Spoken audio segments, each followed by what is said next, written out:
तो बस उनका रेडियस को मेजर करने के लिए हमको आना पड़ेगा through the van der Waals radius. Inert gas का रेडियस कैलकुलेशन करने के लिए हमको आना पड़ेगा through the van der Waals radius. तो वेंडर वाल्स रेडियस है क्या, कैसे उसको मेजर करेंगे, मैं आपको यही डायग्राम में ही शो करवा देता हूँ। Just hold a second. NCERT में एक अच्छा सा बढ़िया सा डायग्राम दिया हुआ है, इसलिए मैं वहीं से ही आपको शो कर दूंगा। अबे दिया था पर कहाँ गया? Just hold a second, let me check it.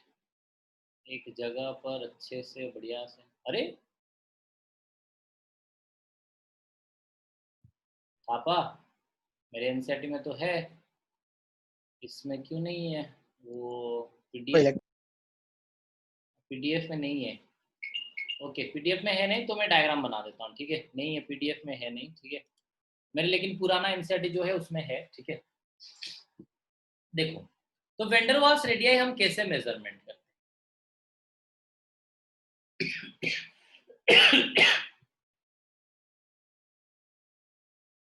एक मॉलिक्यूल ये, सॉरी एक एटॉम ये, दूसरा एटॉम ये, ठीक है?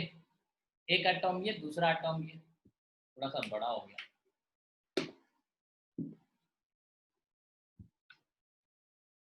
एक ये एटॉम, दूसरा ये एटॉम, दो मिलके एक मॉलिक्यूल बनाए हैं।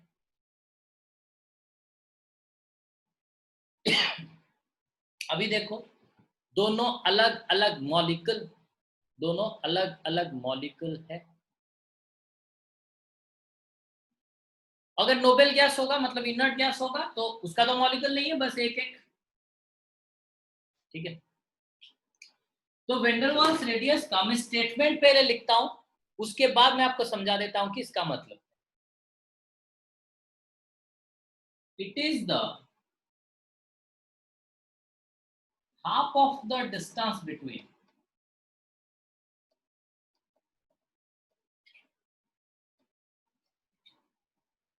the half of the distance between the adjacently placed atom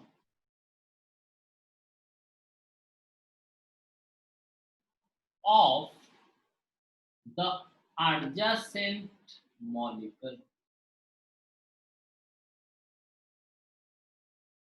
इसका मतलब क्या हुआ? ये एक मॉलिक्यूल है, ये एक मॉलिक्यूल है, दोनों अलग अलग मॉलिक्यूल है, मतलब एडजेसेंटली प्लेस्ड मॉलिक्यूल, दो पास में बैठे हुए मॉलिक्यूल, एडजेसेंट मॉलिक्यूल। इन दोनों का एडजेसेंटली प्लेस्ड एटॉम, मतलब ये दोनों मॉलिक्यूल का पास में कौन सा एटॉम प्रेजेंट है? इसका ये वाला, इसका ये वाला, ये दोनों दोनों मॉलिक्यूल के पास में प्रेजेंट हुए एटॉम है।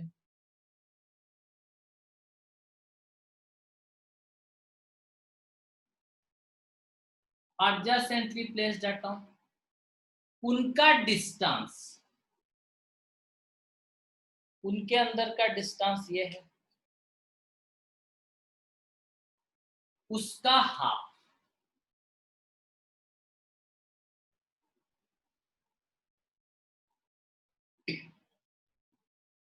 उसको हम बोलते हैं वेंडर वाल्स रेडियस।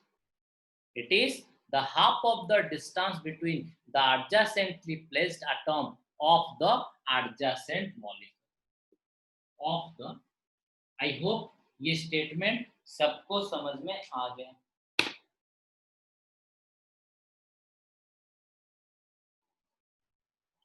आ गया समझ में ना?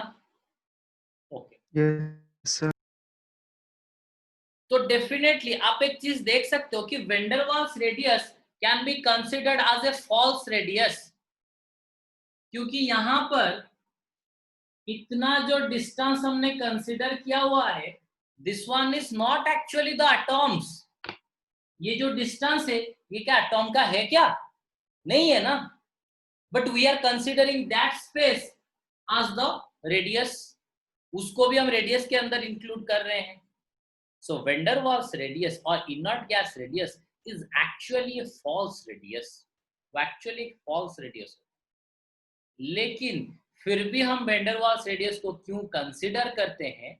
वो वाइब्रेशन की वजह से, मॉलिक्यूल का रोटेशन की वजह से, वो अगर मतलब आप थोड़ा सा फुर्सत में हम बात करेंगे, ठीक है, उसके बारे में, ठीक है, लेकिन अभी वो है नहीं आपका। जब होगा टाइम, मतलब जब टाइम पास के लिए बात कर रहे होंगे तब मैं आपको बताऊंगा, ठीक है। वो क्यों वो स्पेस को, वो मॉलिक्यूल का मोशन की वजह से, वाइब्रेशन की वजह से हम उसको कंसिडर करते हैं। तो यहाँ पर आप देख सकते हो कि हम एटॉम के बाहर का स्पेस भी कुछ कंसिडर कर ली। आप यहाँ पर देख सकते हो कि एटॉम का बाहर का स्पेस भी कुछ कंसिडर कर लिया, जो कि कंसिडर नहीं करना चाहिए। इसीलिए आज वैन डर वाल्स रेडियस में हम कुछ एक्स्ट्रा डिस्टेंस को काउंट कर लिए हैं। तो इसीलिए van der Waals radius normally covalent radius, ionic radius, metallic radius सबसे ज्यादा होता है, क्योंकि हमने यहाँ पर कुछ ऐसा रेडियस डाल दिया है, हमने यहाँ पर कुछ ऐसा डिस्टेंस को इंक्लूड कर लिया है जो एटॉम का है ही नहीं। कोवलेंट रेडियस में हम पर्टिकुलरली एटॉम के अंदर के कैलकुलेशन करते थे, आयोनिक में तो वो तो कंपैरेटिव था, मेटालिक रेडियस में भी पूरा एक्चुअली रेडियस को ही कैलकुलेट करेंगे, डिस्टेंस पॉइंट टू पॉइंट। लेकिन यहाँ पर क्या हुआ, कुछ एक्स्ट्रा बाहर का स्पेस ही हमने कंसिडर कर लिया। तो इसीलिए van der Waals radius generally ज्यादा होता है। बाकी सब रेडियस का जितना भी होता है उसमें से, अगर मतलब वही क्लोरीन का अगर कोवलेंट रेडियस निकालोगे तो लेट इट बी वो निकलेगा 153 पिकोमीटर। अगर उसका वैन डर वाल्स रेडियस निकालोगे वो निकल आएगा 210 पिकोमीटर। क्लोरीन का अगर कोवलेंट रेडियस निकालोगे, आप ये मत सोचो कि सर एक एलिमेंट का दो रेडियस कैसे, इसीलिए तो मैंने बताया कि एक एलिमेंट का पर्टिकुलर एटॉमिक रेडियस हम नहीं निकाल पाएंगे, इसीलिए तो 4 डिफरेंट टाइप ऑफ रेडियस पढ़ रहे हैं। एक एलिमेंट के लिए, एक पर्टिकुलर एलिमेंट के लिए हम 4 अलग अलग रेडियस पढ़ रहे हैं, क्योंकि उसका पर्टिकुलर एटॉमिक रेडियस निकालना पॉसिबल नहीं है। क्यों पॉसिबल नहीं है, मैंने पहले से आपको बता दिया है। अरे वो कह देथिली लास्ट क्लास और प्रीवियस क्लास मु कह देथिली जे कोन पई हमें गोटे एलिमेंट पर्टिकुलर एड्रेस टा मेजर करी, पर्टिकुलर एटॉमिक रेडियस टा मेजर कर परिबानी, मु ऑलरेडी कह देथिली। आज पर्टिकुलर रेडियस टा मेजर करी परिबानी, एक्चुअल रेडियस टा मेजर करी परिबानी, हमु कम करिया पड़िबो, चारटा डिफरेंट टाइप रो रेडियस कंसीडर करिया पड़िबो, atomic, ionic, covalent, van der Waal, sorry metallic, ionic, covalent, van der Waal. गोटे एलिमेंट पे मु चारटा का रेडियस बाहर कर दे पारी। हाँ, ऐसा नहीं कि क्लोरीन के लिए मेटालिक रेडियस, नॉन मेटल के लिए थोड़ी ना मेटालिक रेडियस निकाल पाओगे, नॉन मेटल पे थोड़ी ना मेटालिक रेडियस तो मैं बाहर करियो, but covalent radius, ionic radius, van der Waals radius count करि परिबो। तो क्लोरीन रो जदी कोवलेंट रेडियस बाहरला 153 पिकोमीटर, तारो atomic sorry van der Waals radius बाहरिबो 210 पिकोमीटर, सेम एलिमेंट, बट आज तारो van der Waals radius count कला बेले हमें किछि फॉल्स स्पेस को कंसीडर करूचे, दस वैन डर वाल्स रेडियस ता कोन हो अधिक हो। एंड आज इनर्ट गैस गोडा करो हमें वैन डर वाल्स रेडियस को ही कंसीडर करू, इनर्ट गैस रा आउ कोनोसी रेडियस ता काउंट करि होबनी, इनर्ट गैस रा आउ कोनोसी रेडियस ता काउंट करि होबनी, ultimately van der Waals radius ही काउंट करि होबो। तो इनर्ट गैस रा वैन डर वाल्स रेडियस ता आज इनर्ट गैस पे हमें only van der Waals radius consider करू, तो ईच ग्रुप रे इनर्ट गैस रा साइज सबटो अधिक थाए।